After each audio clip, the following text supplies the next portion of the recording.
ಮತ್ತು ಕಾಂಗ್ರೆಸ್ ಮಧ್ಯದಲ್ಲಾಗಿರ್ಬೋದು ಅಥವಾ BJP ಮತ್ತು ಇನ್ನುಳಿದ ವಿರೋಧ ಪಕ್ಷಗಳಲ್ಲಿ ಮಧ್ಯದಲ್ಲಾಗಿರ್ಬೋದು ಓಟಿನ ದೃಷ್ಟಿ ಅಂದ್ರೆ ಒಂದು 4-5-6% ಇರ್ತದೆ. ಮತ್ತು 4-5-6% BJP ಪರ ಆಗಿ ಹೋಗಿಬಿಡ್ತಪ್ಪ ಅಂದ್ರೆ ಜನರೆಲ್ಲ ಕಟ್ ಮಾಡಿ ಹೋಗ್ಬಿಟ್ರೆ ಅಂದ್ರೆ ಮತ್ತು ಸಹಜವಾಗಿ BJP ಆಗಿ ಬರ್ತದೆ 1-2% ಆಧಾರದ ಮೇಲೆ. ಈ ಎಲ್ಲ ನೆಲೆಗಟ್ಟಿನಲ್ಲಿ ಇವತ್ತು SIR ಬದಲಾಗಿ ಎಲ್ಲರಿಗೂ ದಿಗಲಾಗ್ಯದ. ಅದು ಏನಪ್ಪ ಅಂತಂದರೆ ಪ್ರಾಮಾಣಿಕವೇನಿರಲಿ, ಪಾರದರ್ಶಕವೇನಿರಲಿ, ಮತ್ತು ಆಗಬೇಕು ಮತ್ತು ಸತ್ತರು ಹೋಗಬೇಕು, ಹೊಸ ಹುಡುಗರು ಏನಪ್ಪ ಎಂಟ್ರಿ ಆಗಬೇಕು ಒಪ್ಪುವಂಥ ವಿಷಯ. ಅದರಲ್ಲಿ ಗದ್ದಲ ಆಗಬಾರ್ದು ಅನ್ನೋದು ನಮ್ಮ ಕೆ ವೆಂಕಟರಾಜು ಅವರ ಅಭಿಪ್ರಾಯ. ಅದನ್ನಲ್ಲಿ ಮತದಾರ ಖರೇಖರ ಮತದಾರ ಹಾಕಿರಿ, ನುಸುಳುಕೋರಿದ್ರೆ ಡಾಕ್ಯುಮೆಂಟ್ರಿ ವಿತ್ ಎವಿಡೆನ್ಸ್ ತೋರಿಸ್ರಿ. ಸ್ವಲ್ಪ ಏನೋ ಹೆಸರುಗಳು ಹೇರಾಪೇರಿ ಆಗಿದ್ದಾರೆ, ಅದು ಯಾರು ಏನೋ ಅಲ್ಲಿ ಹಿಂದಿದ್ರು ಇಲ್ಲೋ ಅದು ನೋಡಿಕೊಂಡು ಅವ್ರು ಅಂಥವ್ರು ಮತ್ತೆ ಸಿಗ್ತಾರೆ. ಸರಿಯಾದ ಅನುಕೂಲವಾಗಲಿ, ಪಾರದರ್ಶಕವಾಗಿ ಆಗಲಿ ಅನ್ನೋದು ನಮ್ಮ ಕೆ ವೆಂಕಟರಾಜು ಅವ್ರದ್ದು.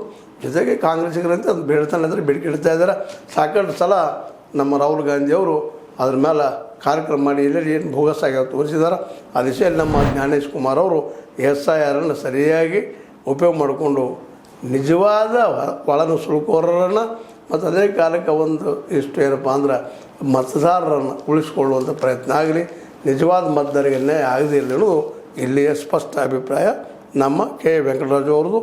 ಮತದಾರರ ಪಕ್ಷವನ್ನು ಆರಿಸಿ ಸರ್ಕಾರ ರಚನೆ ಮಾಡಿ ವಿನಃ ನಮ್ಮ ಪಕ್ಷಗಳು ಮತದಾರನ ಆರಿಸುವಂಥ ಪದ್ಧತಿ ತಪ್ಪು ಅನ್ನೋದು ಮಾತ್ರ ಹೇಳಿದ್ದಾರೆ. ಇನ್ನು ಈ ವಿಷಯ ಚರ್ಚೆ ಆಗುವಂಥದ್ದಷ್ಟೇ ಅಲ್ಲ, ಇದು ಸತ್ಯನೂ ಹೌದು. ಅದೇ ಕಾಲಕ್ಕೆ ಇದನ್ನು ಸುಪ್ರೀಂ ಕೋರ್ಟ್ ಸಹಿತ ಆದರೂ ತನ್ನ ಒಂದು ಆಜ್ಞೆಯ ಮೂಲಕ ಸರಿಪಡಿಸಬೇಕಾಗ್ಯದ. ಜೊತೆಗೆ ನಮ್ಮ ಪ್ರಧಾನಿಯವರು ಮತ್ತು ನಮ್ಮ ಜ್ಞಾನೇಶ್ ಕುಮಾರ್ ಅವರು ಸಹಿತ ಈ ಬಗ್ಗೆ ಎಚ್ಚರಗೊಂಡ ಈ ಪರಿಷ್ಕರಣೆ ಆಗಲಿ, SIR ಪ್ರಯೋಗ ಮಾಡಲಿ. SIR ಮಾಡಲೇಬೇಕಾದ ತಪ್ಪಿಸ್ಲಿಕ್ಕೆ ಸಾಧ್ಯ ಇಲ್ಲ.